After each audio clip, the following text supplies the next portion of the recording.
Press conference ఎవరిచ్చింది నీకు ఈ idea?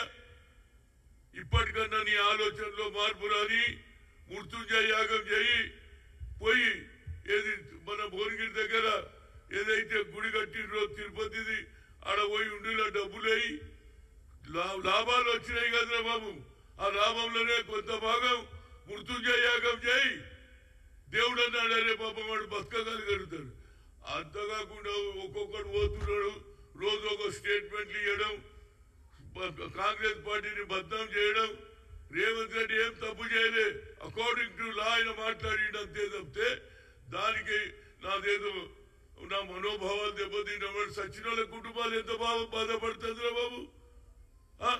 ఒక పక్క తల్లి చనిపోయి కొడుకు ఏమో ఉండే వాళ్ళ నాన్నమ్మ ఏడుస్తుండే నేను పోయి చూసి వచ్చిన, కానీ నేను పొలిటికల్ స్టేట్మెంట్ ఇయ్యలే.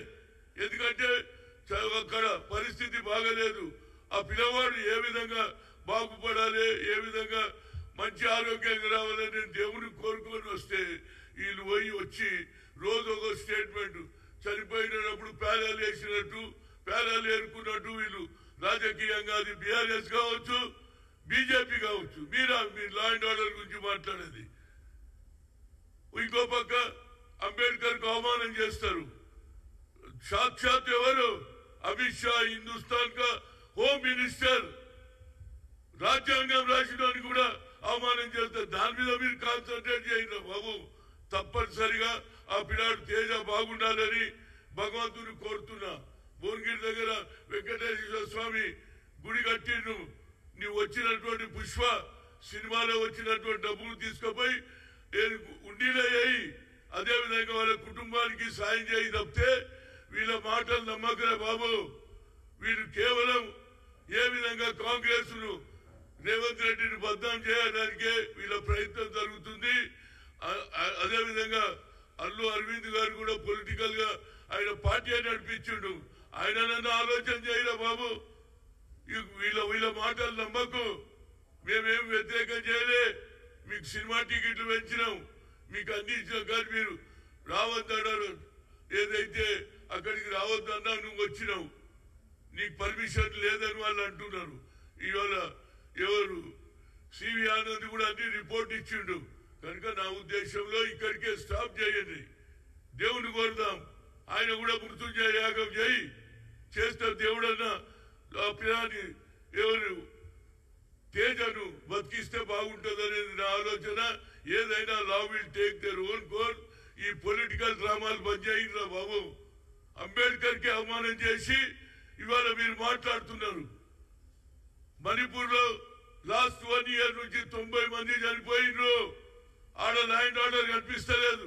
ఈడ ఒక అక్క రేవంత్ చనిపోగానే ముఖ్యమంత్రి ఇంత సీరియస్ తీసుకున్నాడు. ఎందుకంటే ఎవరు చనిపోవద్దు, లా అండ్ ఆర్డర్ ఫెయిల్ కావద్దు అని మేము చూస్తుంటే లా అండ్ ఆర్డర్ పోయిందట, కక్ష సాధింపట, సినిమా ఇండస్ట్రీ ఆంధ్రకు పోతుందట. ఏందిరా ఇది నాకు అర్థం కాదు.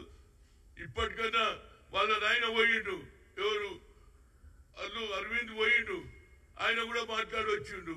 కనుక నువ్వు ఈ పొలిటికల్ గా ఎవడో ఎక్కిస్తే ప్రెస్ కాన్ఫరెన్స్లు పెట్టి అనవసరంగా మీ కుటుంబానికి సినిమా ఇండస్ట్రీకి అన్యాయం చేయకు. మేము తప్పనిసరిగా సినిమా ఇండస్ట్రీకి అన్ని విధాల సౌకర్యాలు ఇచ్చినాం, ఇండ్లు ఇచ్చినాం, అన్ని విధాల సౌకర్యం చేసినాం.